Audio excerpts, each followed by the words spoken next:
What's up, guys? Welcome back. I'm sure you guys saw my video yesterday about the safe harbor deadline and how Texas just barely squeezed in a last-minute lawsuit.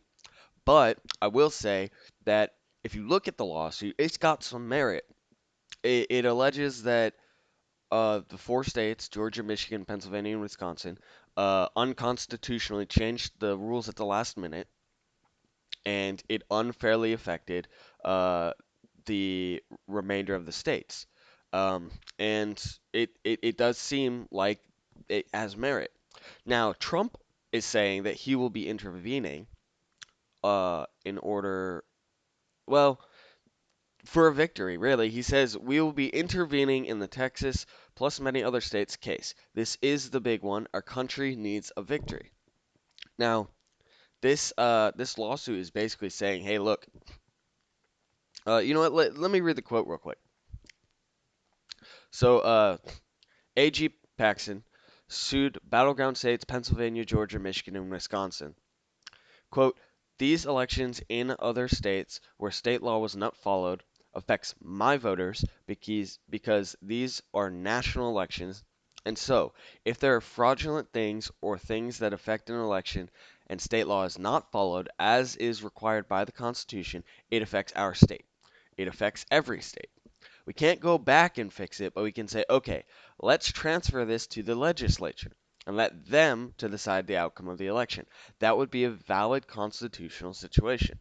So what he's saying is, look, we've been letting essentially what amounts to third parties uh, do what the legislature has the power to do for our elections for a while in picking the electors and all that stuff, right?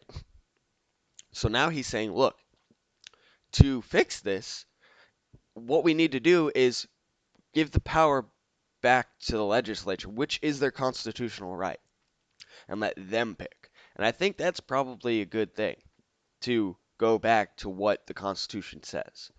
Um, so actually, Texas isn't the only state that is supporting this. They're the only ones on the lawsuit currently, but Arkansas, Mississippi, and Louisiana all support this lawsuit.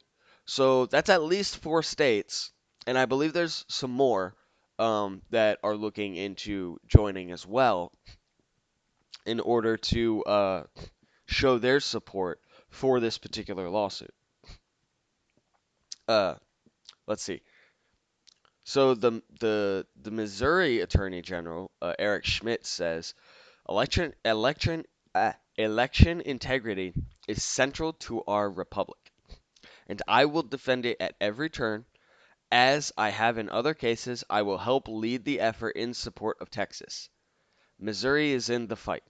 So there are other states who are questioning what has been happening, and apparently also, upon reviewing Texas's lawsuit, are now also questioning the constitutionality of what the four states here Georgia, Michigan, and Pennsylvania, and then Wisconsin did when they changed the rules, right? So, right here, long shot Texas case urges Supreme Court to act on Trump election challenges, right?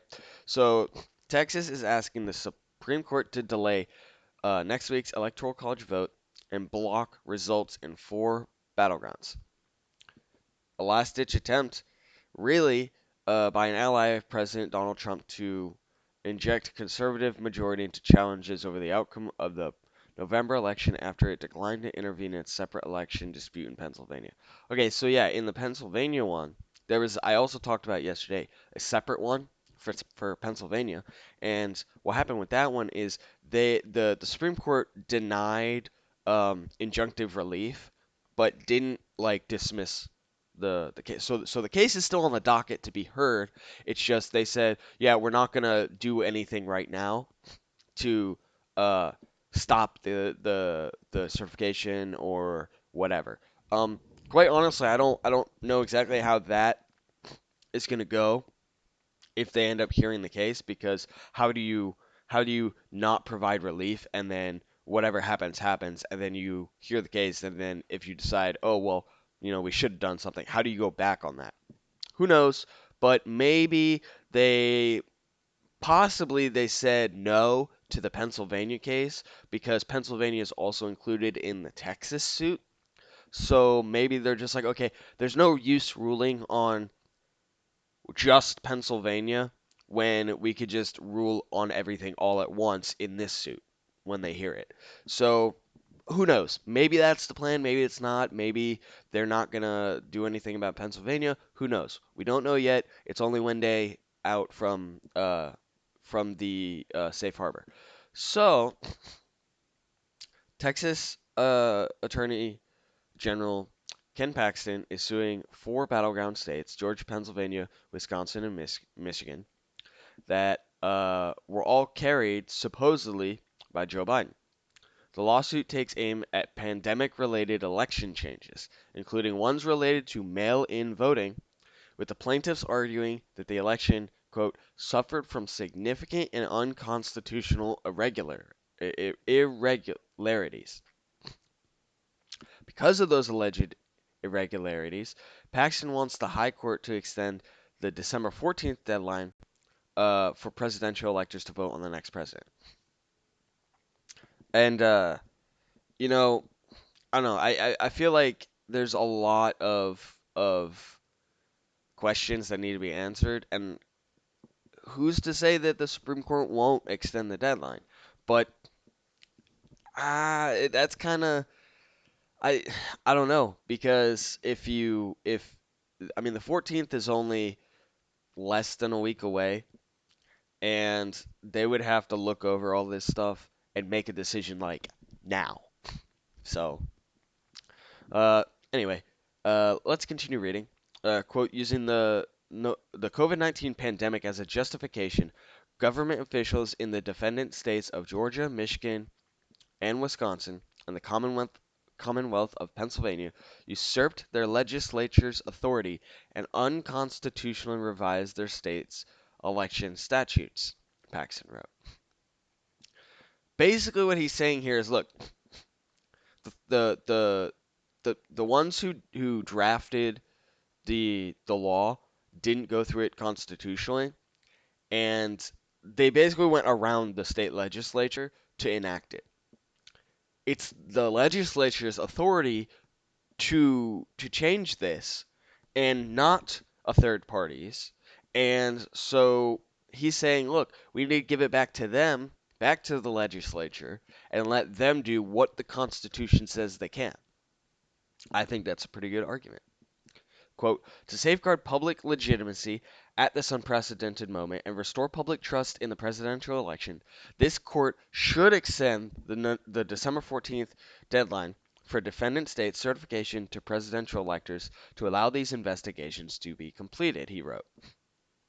Should one of the two leading candidates receive an absolute majority of the presidential electors' votes to be cast on December 14th, this would finalize the selection of our president. The only date that is mandated under the Constitution, however, is January 20th. I have to agree.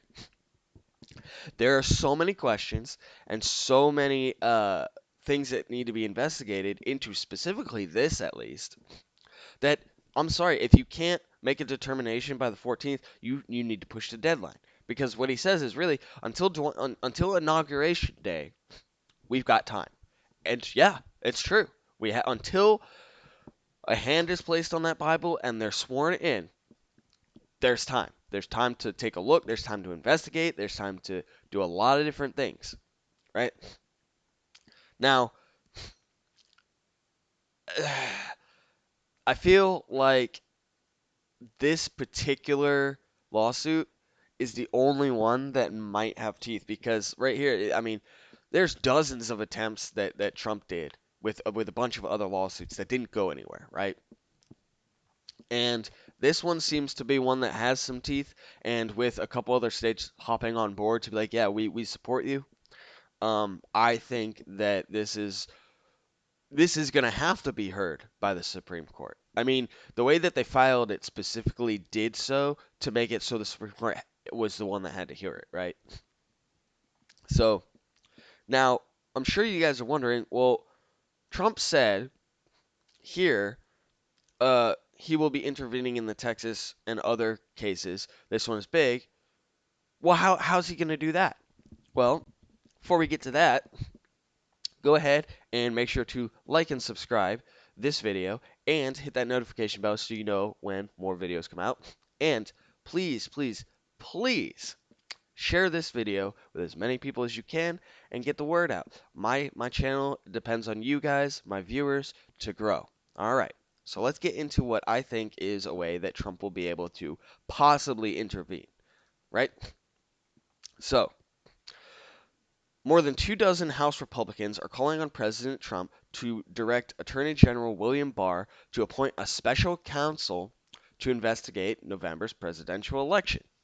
Now, this won't directly relate to the Texas, lawsuit, but I think when Trump said that he's going to intervene, this is one way to do that. You appoint a special counsel to do an investigation alongside what's happening with that lawsuit, and perhaps some of the evidence that they find out will also help towards that lawsuit, right? And also, I'm sure he'll put some lawyers towards helping with that lawsuit. Who knows, though, right? So right here it says, uh, the letter sent Wednesday morning, so I believe today, claimed that Barr's Justice Department has not been taking adequate action to address the matter. Quote, the Department of Justice has been asked on multiple occasions to launch an investigation into this matter, but inaction from the department, along with comments made by the Attorney General, indicate a lack of willingness to investigate the irregularities your campaign and other elected officials across the nation have alleged. I don't know how I feel about that. I mean, yes, I think they should, appoint the special counsel, but I think that they're just playing it safe with not release. I think it's kind of similar to um what some of the other lawsuits that were filed. It's like you don't want to tell the general public all of the evidence that you have. So maybe Barr is really just kind of holding back on some of the evidence that he does have. So that way, when it goes to court, you have unique evidence that the other side was not able to prepare for because they didn't know about it until last minute, right? With that being said, I still think a special counsel should be appointed to look into this because this is one of the most important things for our nation, the election, right? So to make sure that it's spot on and accurate and free and fair, this needs to be investigated, especially with all the impropriety that we've been seeing and all the fraud. Okay, and yeah, nothing's been proved. It's all just a lot of evidence, but nothing's been proven. So, but if you can't look at it and go, okay, yeah, there's something weird's going on, because Joe Biden literally beat every single possible metric, that makes no sense. It just doesn't. He he completely destroyed the expectations, and not in a good way. Like we have expectations for a reason. Uh, and he beat all mathematical possibilities. I mean, he got more votes than Obama did, and Obama was very popular. I believe now he also has the most votes ever for any president, which that's I mean, he barely even campaigned. Like he I think he did like a couple dozen interviews. Trump went out to rallies, 2 to 3 a day, and somehow Joe Biden got more votes than any other president in history. I doubt that. I just no. So Gun's home state of Texas recently went to the Supreme Court with a case against those 4 states. And I think that the way for Trump to intervene would be to elect or yeah, to elect uh to elect to appoint a special counsel by telling General Barr, do it. Do it. Do the special counsel investigate. then whatever we come up with, we can possibly add to this particular one or to appoint additional lawyers to help with that case. But then again, you also have other states that are like, hey, yeah, let's hop on board with this. So it remains to be seen what happens. Um, I'm kind of, hopeful that this gets resolved before the 14th because if not, then who knows what happens, whether or not the Supreme Court will actually extend the deadline or just say, oh, well, deadline's here and you have to submit. So here's to hoping. Anyway, guys, that is today's video, and I will be posting another one tomorrow, and hopefully we'll have some more news on these cases. But anyway, guys, if you like that video, please make sure to like and subscribe. It really helps me out, and I will see you guys tomorrow. Have a good one.